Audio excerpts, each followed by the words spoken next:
ওলট কম্বলের এই যে পাতার ডাঁটগুলা, এগুলো নিয়ে কাটতে ভিজিয়ে রাখবো। সকালবেলা শরবত হবে, সেটা আমরা খাবো। এই যে দেখেন কীভাবে প্রসেসিং করতে হয়। পাতাটা ফালাই দিতে হইবে, পাতাগুলো কিন্তু গায়ে লাগলে একটু চুলকায়, হ্যাঁ নাকি কথা ঠিক কিনা?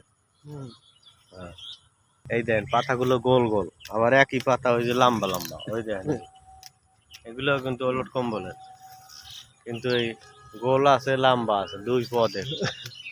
এই যে পদের কোনো শেষ নাই।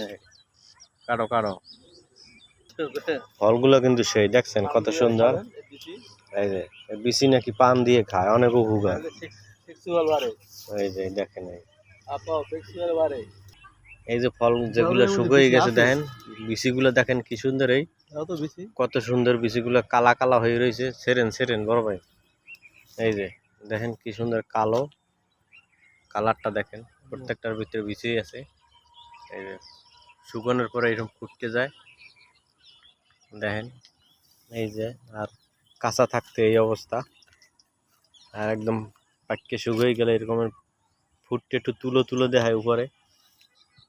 আমি একটা এই দেখেন দানাগুলো কালে জিরের দানা সাথে একটু বড় বড় আর একটু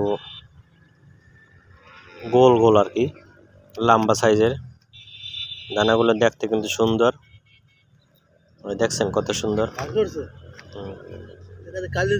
পাতা সেরা শেষ, আমরা চলে যাইতেছি। তো দানাগুলো অনেক ভালো দেখাইতেছে।